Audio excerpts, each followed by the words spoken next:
nama saya Oktavi Nur Farida.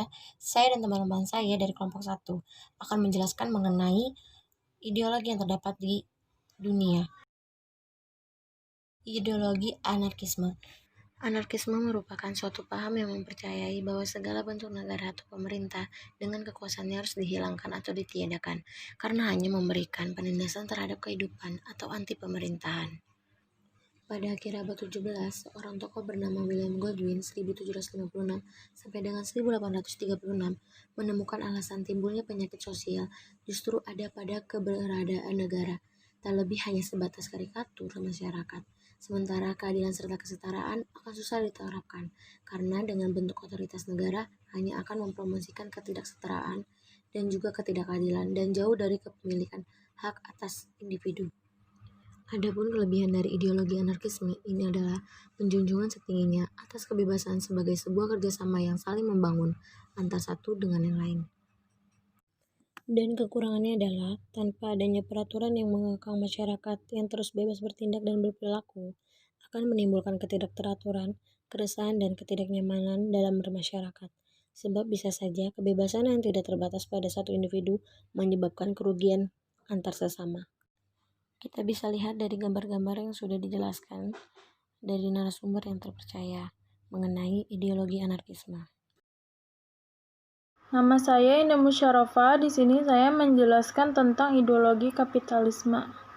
Kapitalisme adalah sistem ekonomi di mana perdagangan industri dan alat-alat produksi dikendalikan oleh pemilik swasta dengan tujuan memperoleh keuntungan dalam ekonomi pasar. Pemilik modal dalam melakukan usahanya berusaha untuk meraih keuntungan sebesar-besarnya. Sedangkan menurut I.R. Soekarno, kapitalisme ialah suatu sistem sosial dalam masyarakat yang muncul karena acara produksi yang memisahkan kaum buruh dari alat-alat produksi. Pelopor kapitalis adalah Adam Smith 1729 sampai 1790 Masehi, yang merupakan seorang tokoh klasik yang nama lengkapnya Profesor Dr. John Adam Smith. Pada abad ke-18, daratan Eropa dikuasai oleh 3 golongan besar, yaitu raja, kaum feodal, dan pihak gereja. Pihak gereja sangat berperan besar dalam segala aspek kehidupan.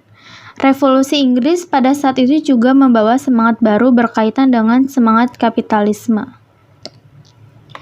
Kelebihan kapitalisme yaitu lebih efisien dalam memanfaatkan sumber-sumber daya dan distribusi barang-barang. Kreativitas masyarakat menjadi tinggi karena adanya kebebasan melakukan segala hal yang terbaik dirinya.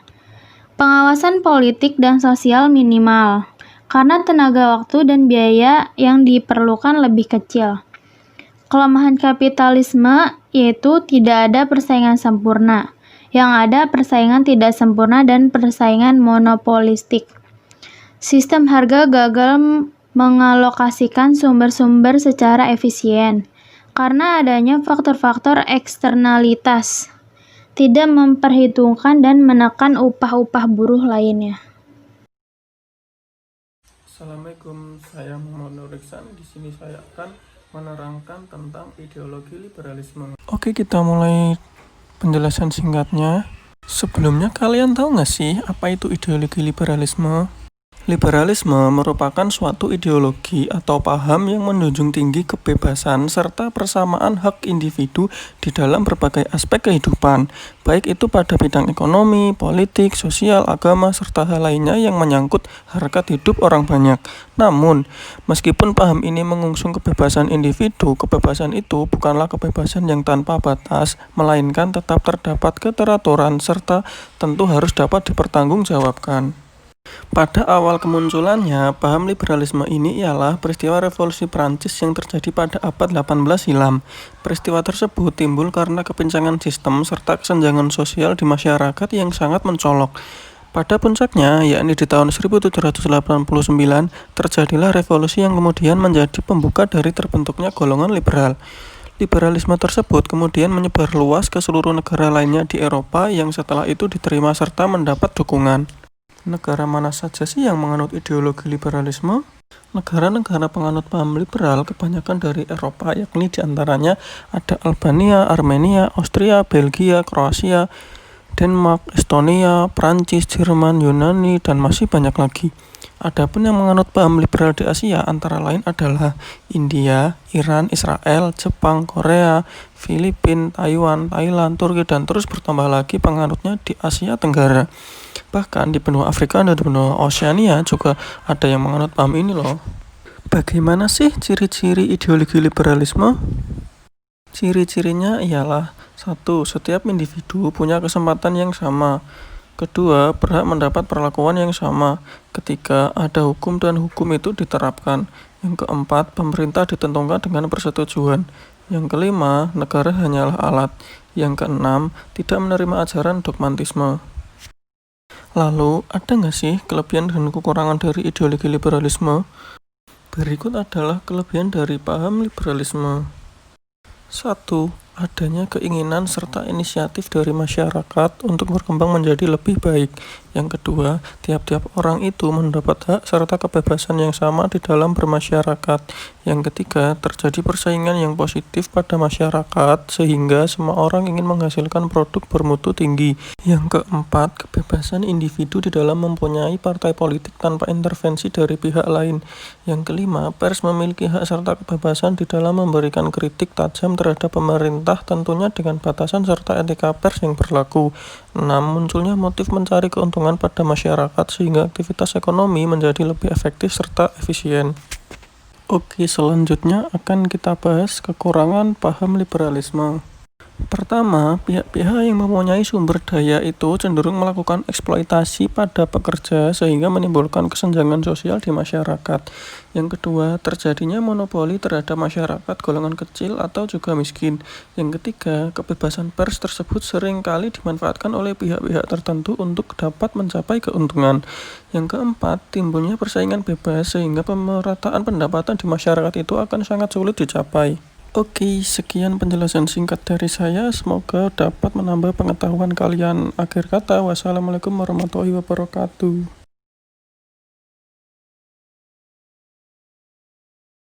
Assalamualaikum warahmatullahi wabarakatuh. Saya akan menjelaskan tentang sosialisme dan perkenalkan nama saya Alvan Tabroni. Pengertian sosialisme adalah sistem sosial dan ekonomi yang ditandai dengan kepemilikan sosial dari alat-alat produksi dan manajemen koperasi ekonomi. Sosialisme menyangkut gerakan politik yang mengarahkan pada pembentukan sistem tersebut, misalnya demo, mogok, dan lain-lainnya. Muncul sejak awal abad ke-19 sebagai protes terhadap kapitalisme. Latar belakang sosialisme sebenarnya telah ditemukan muncul sebagai reaksi terhadap kondisi buruk yang dialami rakyat di bawah sistem kapitalisme liberal yang tamak. Sejumlah kaum cendekiawan menemukan untuk membela hak-hak kaum buruh dan menyerukan persamaan hak bagi semua lapisan golongan dan kelas masyarakat dalam menikmati kesejahteraan, kekayaan, dan kemakmuran. Di antara tokoh-tokoh awal penganjuran sosialisme dapat disebut antara lain 1.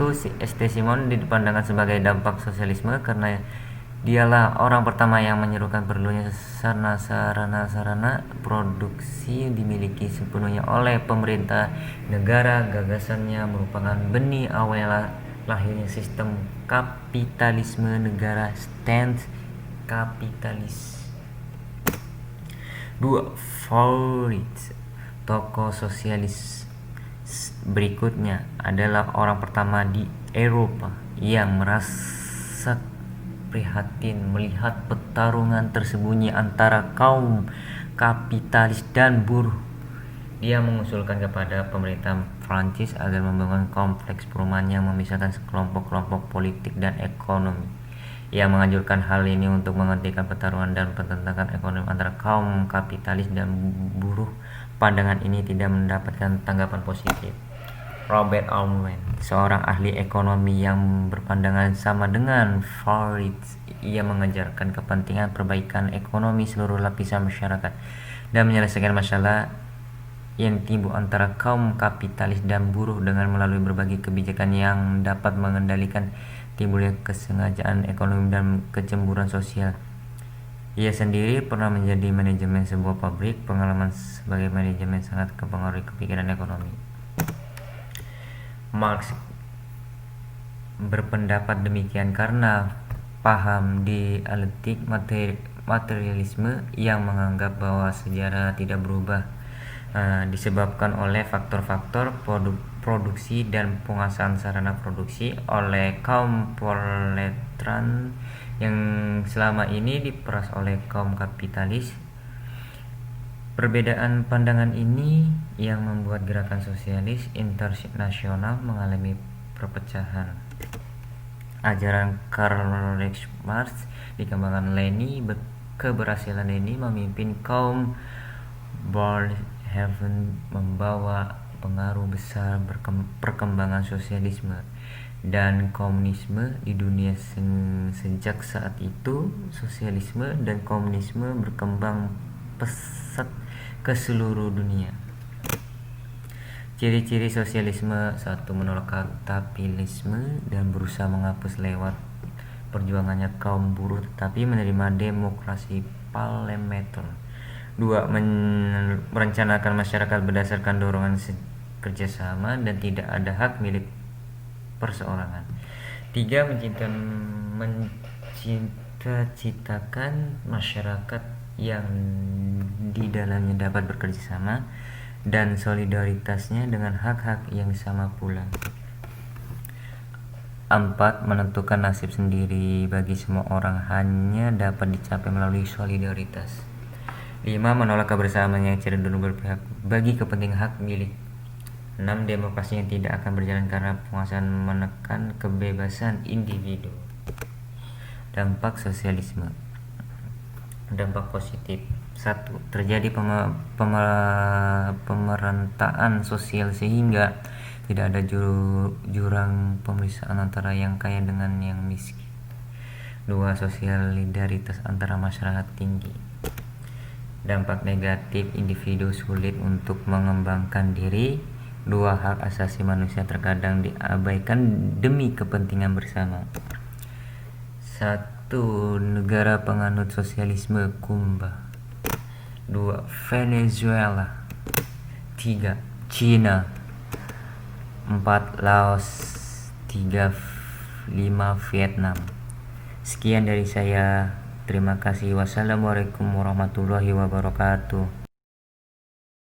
Bismillahirrahmanirrahim. Assalamualaikum warahmatullahi wabarakatuh. Di sini saya akan menjelaskan tentang ideologi demokrasi. Nama Muhammad Farid A.S.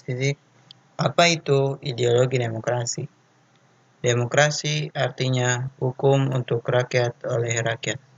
Kata ini merupakan himpunan dari dua kata, yaitu demos yang berarti rakyat dan kratos yang berarti kekuasaan. Jadi, demokrasi menurut definisi adalah sistem politik di mana kekuasaan tertinggi terletak pada rakyat yang memiliki hak untuk memilih wakil mereka.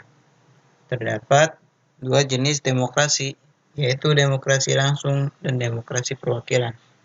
Dalam demokrasi langsung, rakyat yang mengambil bagian aktif dalam pembuatan undang-undang dan keputusan pemerintah lainnya. Dalam demokrasi perwakilan, wakil yang dipilih oleh rakyat diberi mandat membuat undang-undang dan keputusan lainnya. Contoh dari demokrasi langsung adalah 1. Ikut berpartisipasi dalam pencoblosan saat pemilu atau pilkada. Yang kedua, pemilihan secara diskusi ketua kelas. Contoh dari demokrasi perwakilan adalah pembuatan undang-undang yang diwakili oleh anggota DPR. Ada juga penerapan demokrasi dalam kehidupan sehari-hari, contohnya mendengarkan nasihat orang tua, menyampaikan keinginan dengan cara yang baik, memberikan saran dan pendapat. Selanjutnya, kita akan membahas kelebihan demokrasi. Kelebihan demokrasi yang pertama adalah melindungi kepentingan rakyat. Kekuasaan yang sesungguhnya terletak di tangan orang-orang yang mewakili rakyat. Banyak para wakil rakyat dipilih dan harus bertanggung jawab kepada rakyat yang memilihnya. Dengan cara ini, kepentingan sosial ekonomi dan politik rakyat menjadi terjamin di bawah demokrasi. Yang kedua, pendidikan politik kepada rakyat. Rakyat akan ikut terdorong untuk mengambil bagian dalam urusan negara. Pada saat pemilihan umum, partai politik mengusulkan kebijakan dan program untuk dinilai oleh rakyat. Yang ketiga, membantu membentuk rakyat menjadi warga negara yang baik.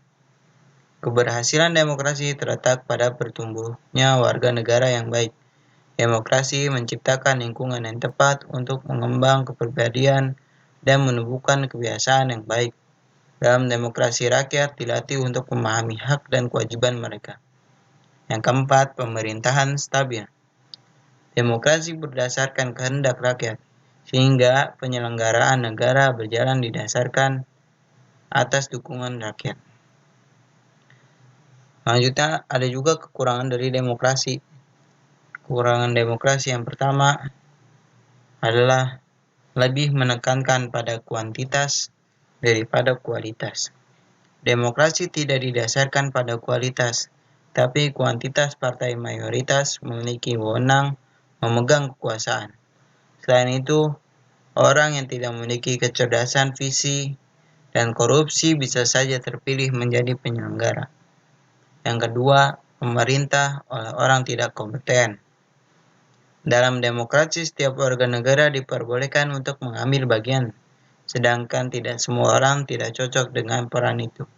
Alhasil, segerombolan manipulator yang dapat mengumpulkan suara bisa mendapatkan kekuasaan dalam demokrasi. Hasilnya, demokrasi dijalankan oleh orang-orang bodoh dan tidak kompeten. Pemilihan tidak tertarik pada pemilu. Pemilihan tidak selalu menunaikan hak pilih sebagaimana seharusnya. Umumnya ditemukan tingkat partisipasi pemilih hanya kisaran 50-60%. Yang keempat, penyalahgunaan waktu dan dana publik. Demokrasi bisa terjumus pada pemborosan waktu dan sumber daya. Dibutuhkan banyak waktu dalam perumusan undang-undang dan banyak uang yang dihabiskan selama pemilu. Terima kasih, sekian penjelasan dari saya. Wassalamualaikum warahmatullahi wabarakatuh. Assalamualaikum warahmatullahi wabarakatuh. Perkenalkan, nama saya Sri Lestari. Di sini saya akan menjelaskan sedikit tentang Pancasila. Apa sih yang dimaksud dengan Pancasila? Pancasila adalah pilar atau ideologi negara Indonesia. Pancasila merupakan rumusan dan pedoman kehidupan berbangsa dan bernegara warga Indonesia. Maka itu, Pancasila perlu kita terapkan atau jalannya kehidupan sehari-hari untuk mencapai prinsip dan asas dalam negara. Pancasila terdiri dari 5 poin. Yang pertama, ketuhanan yang Maha Esa. Yang kedua, kemanusiaan yang adil dan beradab. Yang ketiga, persatuan Indonesia. Yang keempat, kerakyatan yang dipimpin oleh hikmat kebijaksanaan dalam permusyawaratan perwakilan. Kelima, keadilan sosial bagi seluruh rakyat Indonesia. Di sini saya akan sedikit menjelaskan tentang poin yang pertama, yaitu ketuhanan yang Maha Esa. Apa sih yang dimaksud dengan ketuhanan yang Maha Esa? Beribadah dan berdoa serta menghormati antar pemeluk agama lain. Untuk kelebihannya sendiri, saling menghargai dan menghormati agama lain. Untuk kekurangannya sendiri, banyaknya manusia yang lalai untuk menjalankan kewajibannya. Poin yang kedua, kemanusiaan yang adil dan beradab, saling membantu dan tidak memilih dalam bersosialisasi. Untuk kelebihannya sendiri, adil dalam bertindak tanpa membeda-bedakan suku, ras, dan agama. Untuk kekurangannya sendiri, banyaknya kelompok yang berselisih tanpa melihat sisi kemanusiaan. Yang poin ketiga, persatuan Indonesia. Apa sih yang dimaksud dengan persatuan Indonesia? Walaupun bermacam-macam ras, suku, agama, kita saling menghormati dan menghargai satu sama lain. Untuk kelebihannya sendiri, saling menghargai suku dan agama lain. Untuk kekurangannya, kurangnya kebersatuan untuk negara sendiri. Poin yang keempat, kerakyatan yang dipimpin oleh hikmat kebijaksanaan dalam permusyawaratan perwakilan. Yang dimaksud dari situ, bermusyawarah dan berdiskusi dalam setiap mengambil keputusan. Kelebihannya, selalu ada diskusi dan bermusyawarah di setiap akan mengambil keputusan. Untuk kekurangannya sendiri, kurangnya diskusi antar pemimpin dan rakyat untuk mengambil keputusan.